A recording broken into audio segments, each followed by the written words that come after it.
listening to 27 Talks Podcast. Step into the world of hair. We've got ideas and stories to share. Supporting salon culture and life. We'll provide the education. One talk at a time. You're listening to 27 Talks Podcast. With your host, Amber Pope. We'll tell you all you need to know. Let us be your inspiration. Won't you join us for the ride? One talk at a time. This episode, Amber sits down with Living Proof CEO, Rieken. Well, hi, and welcome to this episode of 27 Talks. Today, I'm so excited to have Mr. Rieken with me on the talk today. Welcome. Thank you so much, Amber. I'm so happy to be here. Thanks for having me on. Thank you. Thank you. So I want to tell all of our listeners and viewers out there a little bit about who you are and what it is that you do in this amazing industry that we're all a part of. So currently, you are the CEO of Living Proof. Is that correct? That's right. Yeah, that's right.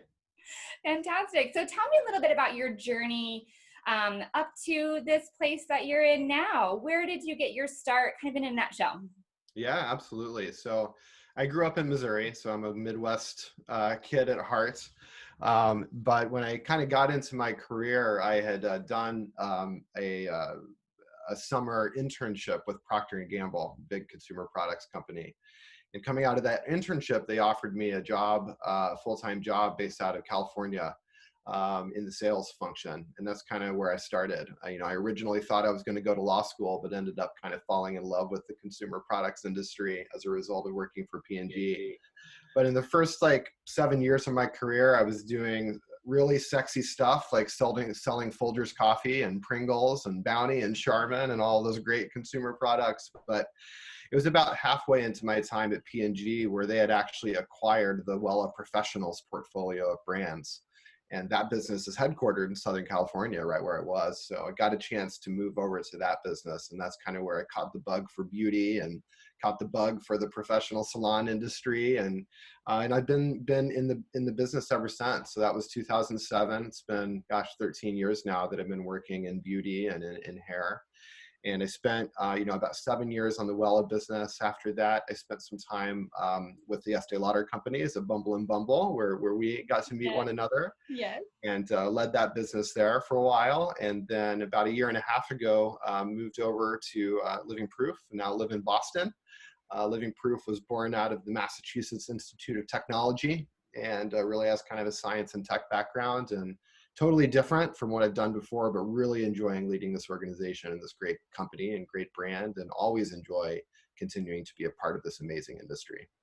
That's so fantastic. And I love that you've had all of this long journey, as many of us have kind of stumbled into, where I always say that hair kind of found me. And I know there's a lot of us in this business that maybe you weren't born into it, but you definitely stumble into it. And it's so exciting because once you get the bug for it, like you said, it just clamps on you and it never lets you go.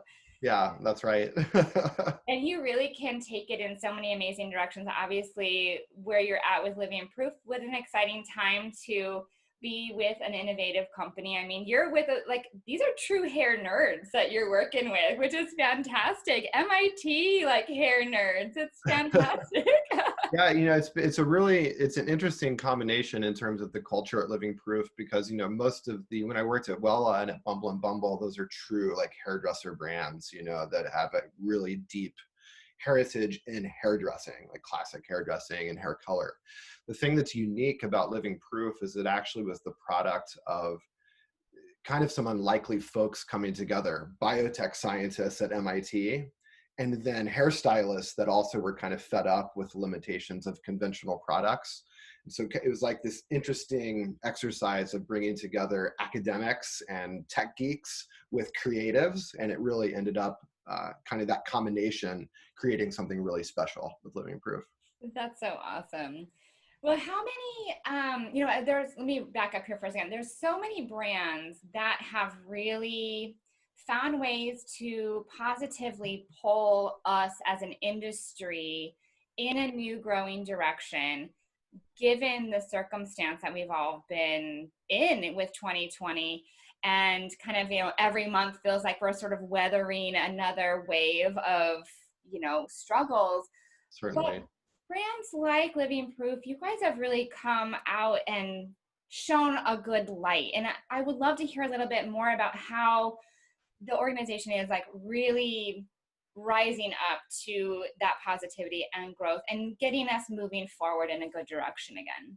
Yeah, absolutely. I mean, I think first I'd like to kind of zoom out and think about the industry in general, because one of the things that I think is both challenging and exciting about this moment is some people are realizing at least how essential this industry actually is, right? Being separated from your hairdresser and your hair professional for 6 months for many folks has been really trying, and people are realizing the role that hairdressers play and salons play in their life. And it's interesting, but the Klein organization, which collects data on services and retail in the salon industry, they recently released their results for the first half of the year. And what it said was that service revenue was down 43% for salons in the first half of the year, and retail product sales were down about 32%. And so, this really is a moment, I think, as you called out, where the industry is at an inflection point where we've got to weather some big challenges, but then also, I think, take it as an opportunity to embrace innovation and evolution so that we come out on the other side in a much stronger place, right? So, I think kind of taking it down to the Living Proof level, we've done a few things to try to support that evolution over the past few months. The first thing was really tactical in terms of just seeing how difficult it was for our salon and distributor partners. Was there anything we could do to help them weather the storm, right? And so one of the first things that we did is we actually extended financial relief to our salon partners and our distributors, giving them extra time to be able to take inventory and sell it, right? So they had more cash flow. And that was a really important thing, as you well know, being a business owner yourself, just keeping your employees on the payroll and providing for the livelihoods of your people is priority number one, right? And so we were happy to be able to extend kind of some assistance to our partners to help with that. The second thing that we did is kind of connected to our heritage at MIT, actually, and there's an organization there that we support called MIT Solve. And what that organization does is it's what they call an open innovation platform, where they actually invite young innovators to come up with solutions for real world problems, right? And we actually funded an award through MIT Solve that invited entrepreneurs and innovators to come up with solutions to actually prevent future global pandemics. And so things like, how do you do a better job of contact tracing through really innovative apps and data science, for example. So pretty heady stuff, but also I think, these are the great minds that are working on the solutions for the future, right? The third thing that we did, which is something that is a cause that's really close to my heart, is something that is sponsored by the Professional Beauty Association, or the PBA. And they launched a disaster relief fund, which basically harnessed the power of all of the brands in the industry to provide financial assistance to salons and stylists in a time when they really needed it. And we donated to that fund, and so did many other brands that really rose to the occasion in the industry. And the great thing about that fund is every single dollar that's donated goes straight back in cash to salons and to stylists. So that was another way that we really kind of helped everybody in the industry kind of, at least in a small way, kind of weather the storm and try to get through to the, where we have a little better circumstances ahead of us. Well, I wouldn't say it's a small way, honestly. And during, I was feverishly taking, eyes on what was happening during shutdown and seeing what the PBA was doing for that disaster relief, seeing what you guys were doing during that time as well. None of it was small. It is not small, because what it did is it made all of us who were business owners, stylists who were not behind the chair any longer temporarily, or, there's a lot of downside to that time being away. And there's a lot of hope that was given from you guys and Oh, from great. the PBA and from other brands that did really show up and rise to that occasion, to where, I may have been at home working on the emails and homeschooling my kids and wondering, when is this all going to like shake out to where I have a bright future ahead of us. It was really lovely to see that there was hope on the horizon with companies like yourself helping us all out through it. So Yeah. thank you for that. I can't say thank you to everybody. I'm going to tell you thank you. I appreciate that. Well, you're welcome. And one of the things that, I think is most heartening to me is, day in and day out, we can compete with one another in our respective spaces. But at a time, that's one thing that's great about this industry, is whenever it is time for the industry to kind of take off the, it's your own hat and put on the hat of the collective kind of world, right? We do a great job of coming together. And that's one of the great things that I love about the industry. That is spot on, is that we actually do, we're so strong. We absolutely come together, hold hands, and really raise each other up. And I can't agree with you more. That is why I love this business. That's right. Well, you touched on the PBA, and as did I, and I want to share a little bit about that. So the Pro Beauty Association, what is your role within the organization? And then we can talk a little bit about what the organization is and what it does. For sure. So the Professional Beauty Association is basically the trade association for the industry. And when you think about the different components of the industry, this trade association really represents, salons, individual salon professionals, distributors, schools, and also manufacturers. So it really does take into in the brands, right? So it really does take into account and represent the interests of everybody in the industry. The kind of stated mission of the PBA is to elevate, unite, and serve the beauty industry. So that's kind of what it's all about at the highest level. Kind of my role within the PBA, and by the way, the PBA has a small number of full-time employees on salary that kind of run the operations, but the majority of the leadership within the PBA are volunteer roles. And so I, along with 11 other volunteers, sit on the board of directors for the PBA, and work with the organization on what the right priorities are to serve the industry and elevate the industry. And then I also serve as the chairman of the Manufacturers Advisory Council, which is the section of the PBA that kind of represents the interests of brands.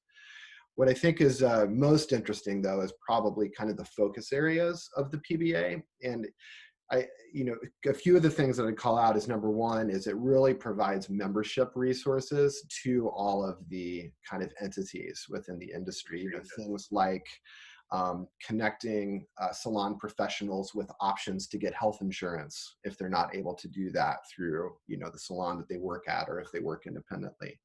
Also, resources on how to deal with COVID-19. So what are new safety precautions you should be implementing? And then how do you communicate that to your clients in a way that makes them confident to want to come back in, right?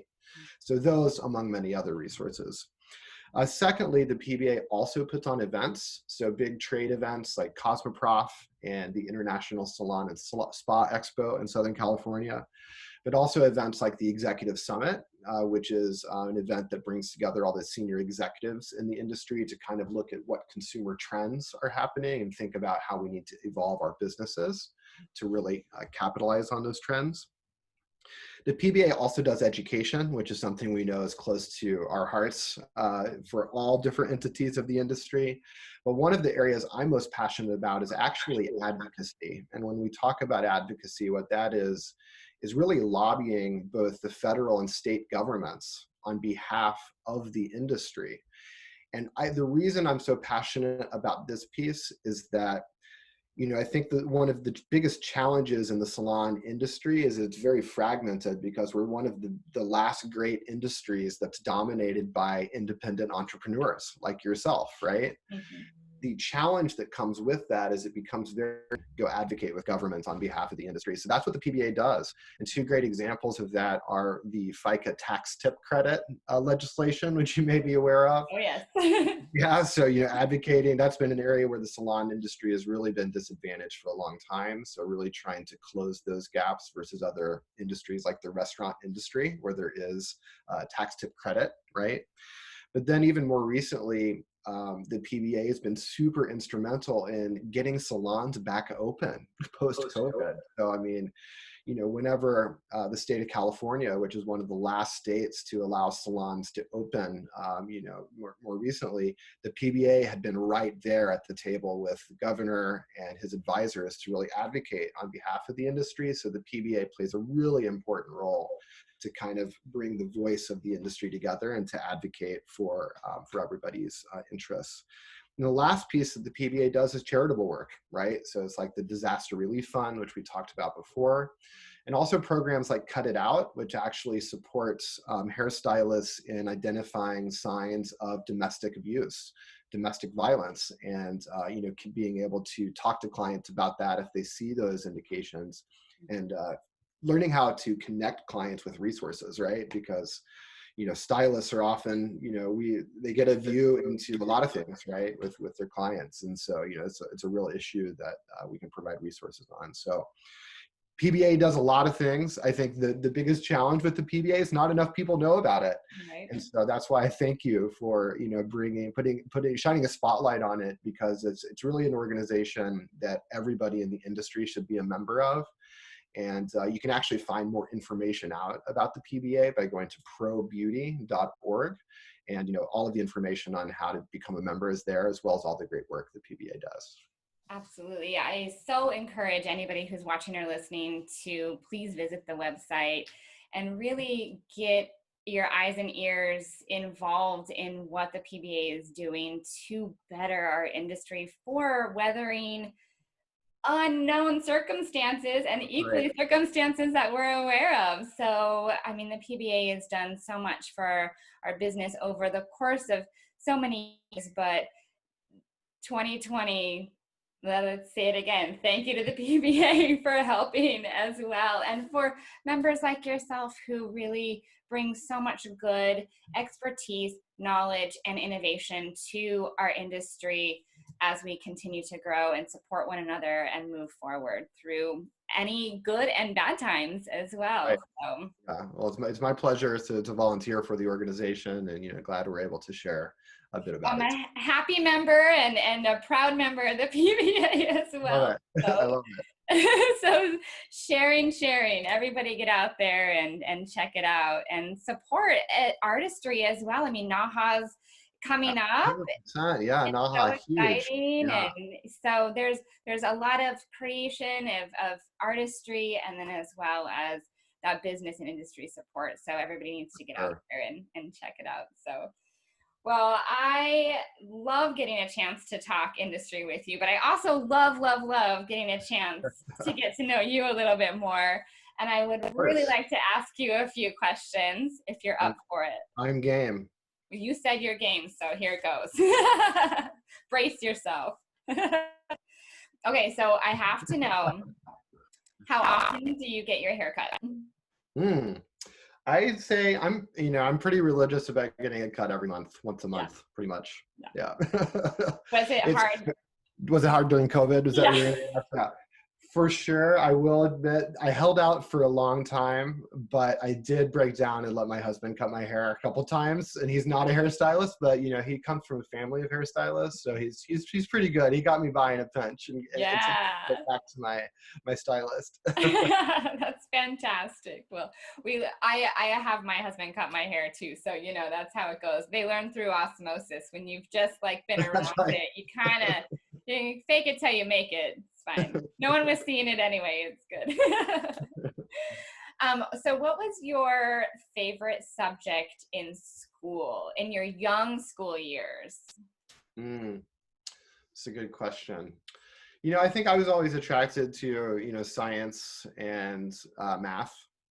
But later on in school, I got really involved actually in speech and debate. And so that was my thing. I was the speech nerd in high school. So, that's not exactly a subject, but it's something I spent a lot of energy on in high school. That incidentally, I think prepared me really well for the business world, just because you learn how to communicate really well. So that's a great skill that can help you in a lot of different industries. Indeed, that's awesome. I should have been in speech. Yeah, I could have been benefited by that for sure. You did perfect. I have behind the chair expertise. That's it. So I want to say also congratulations on your role as CEO Yeah, with thank you. Living Proof. And so you've been just over a year now, correct? Yeah, just about it. Yeah, that's right. About a year and a half. So I have to know, what is the coolest part about being CEO?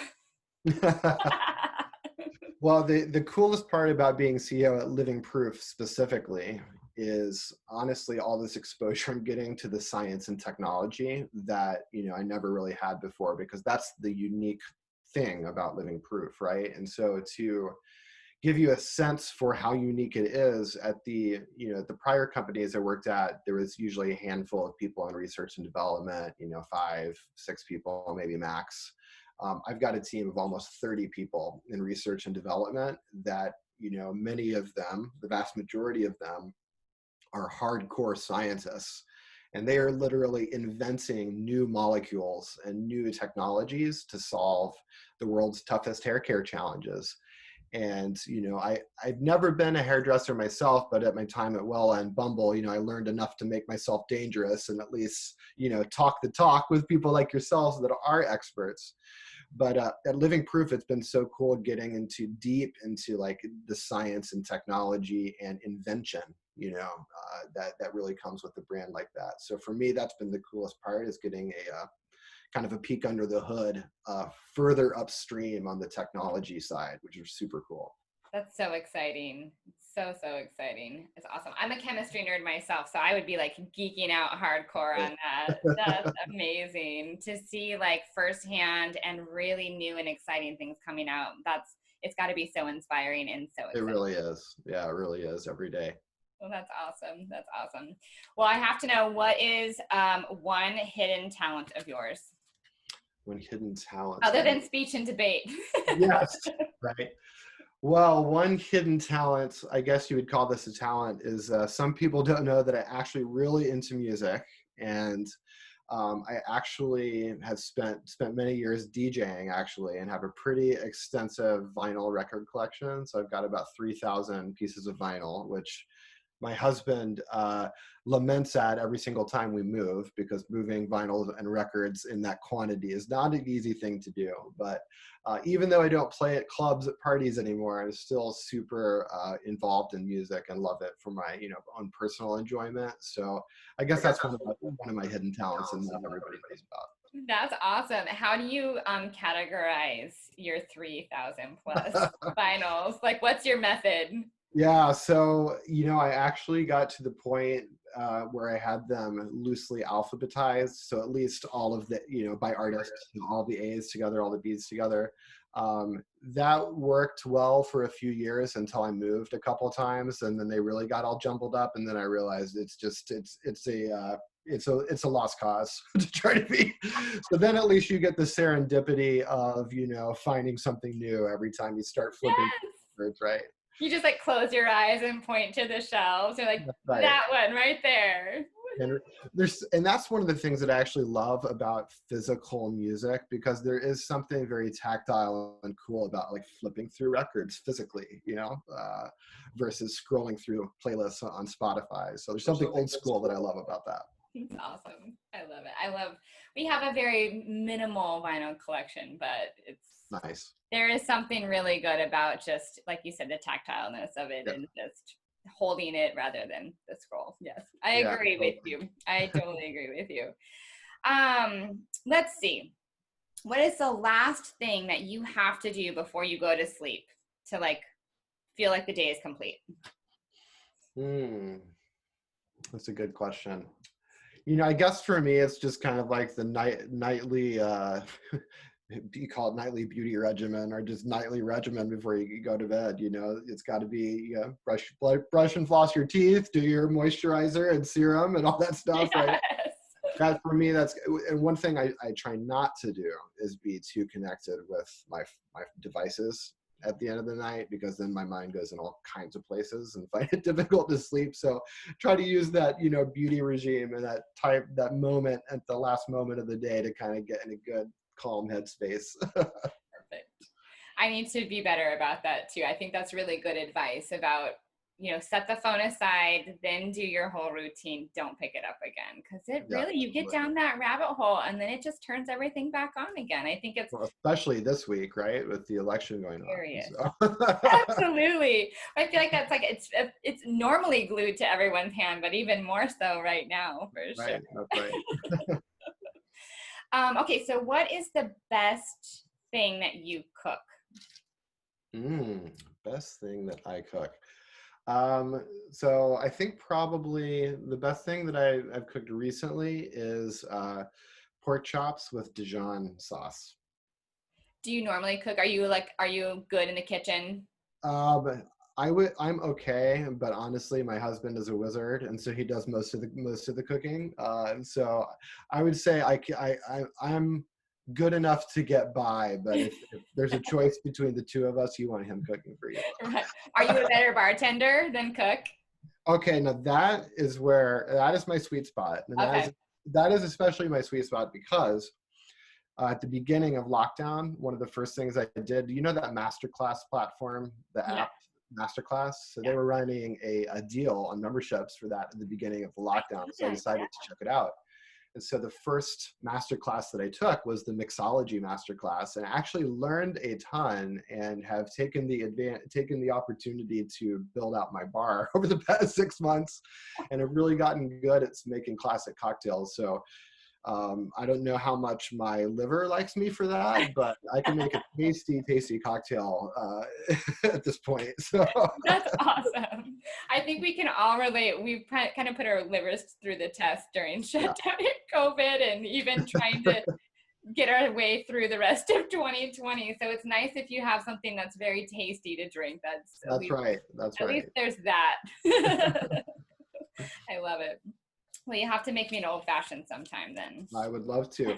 Have you tried a Sazerac before? No. If you like old fashions, you should try a Sazerac, which is a little bit of a variation on it. But All right, I'm gonna do next that. time we're together, we'll Yeah. solve that. Perfect. Okay, so my last question is, what do you hope to do before 2020 ends? As we're winding down the year. Honestly, the one thing that I would like to do, but I don't know if it's going to happen, is see my family for the holidays. Really, I'm still kind of biding my time to see how things go. But I'm in Boston, as I told you before, and most of my family is in Texas right now, and I'm still a little hesitant to get on a plane. Especially with things going the way that they are. So my hope is that things improve enough that I would feel okay getting on a plane and not putting anybody at risk by doing that. But that would be my hope, is after this many, many months of not seeing family and only being connected by a virtual means, that could actually get together and see them. But it remains to be seen if that's going to happen or not. Well, I'm so hopeful for you too, and that would be like the best welcome hug around your family. I hope that for you. I hope that 2020 ends in that positive way. I also hope that you and I get a chance to see each other, and I'll give you a big squeeze too. I would love that. Well, I'm so grateful that you took this time to sit with me and share a little bit about what you do for this amazing industry, how well you do it. Thank you for that. Thank you for sharing your knowledge and expertise, and really just being an amazing person in this industry. So I'm grateful for you. It's absolutely my pleasure. You're totally welcome. I'd love to do it anytime. So feel free to reach out. And back at you, Amber. You're just such an amazing light and personality, and you are a perfect example of one of the reasons I love this industry. So thank you for the opportunity. Thank you so much, and I can't wait to chat again with you soon. Sounds great. Thank you.